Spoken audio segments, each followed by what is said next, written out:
Let's take a look at the Weekend Australian tomorrow. And Nathan, what a story. Bill Shorten, written by Troy Bramston, who always gets it right on these matters, Bill Shorten urged the Labor Party to help him soften his image during the election campaign, but was rebuffed in one of several disagreements between the leader and the party that have emerged ahead of the release of a review into the election defeat. It goes on, it says that this review will conclude that the party should have done more to inoculate Mr Shorten against attacks from the coalition on his character, even though the former Labor leader suggested that this be a campaign priority. They've got between 30 and 40 recommendations. Nathan, can you help with some of the recommendations that should be on the list of 30 to 40? Well, look, it was a campaign that really was downhill from the get-go, and there was a lot of talk during the campaign about the role of Bill Shorten and Bill Shorten's personal popularity and his effect on that primary vote.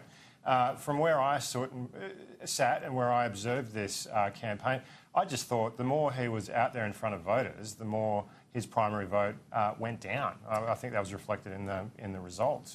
They're saying that not enough work was done to inoculate against attacks on policies.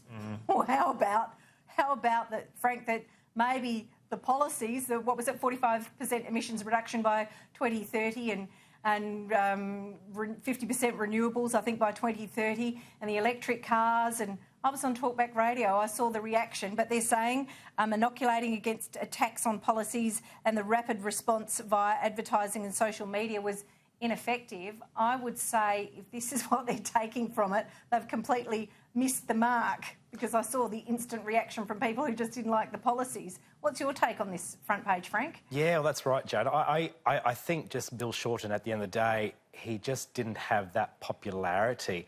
A lot of people do remember, know his history. He was behind the failure of Kevin Rudd, Julia Gillard.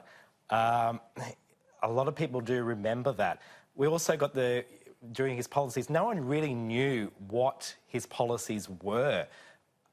No one knew what about his policies on coal.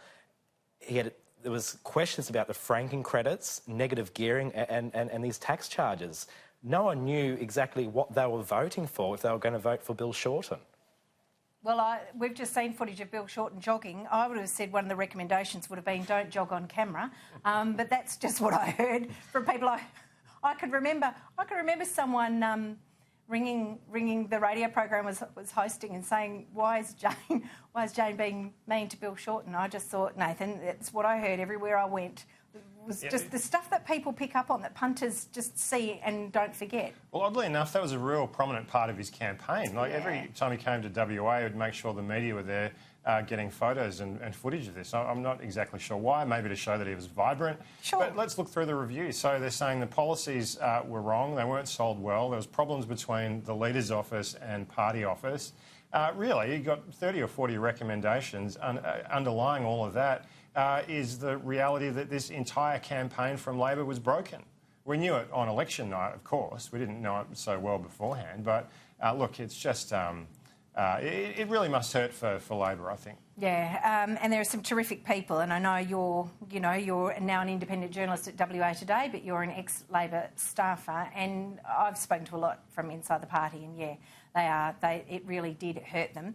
I just think that the number one thing, all jokes aside, that I saw was the inability to answer those questions about costings, Frank, was huge.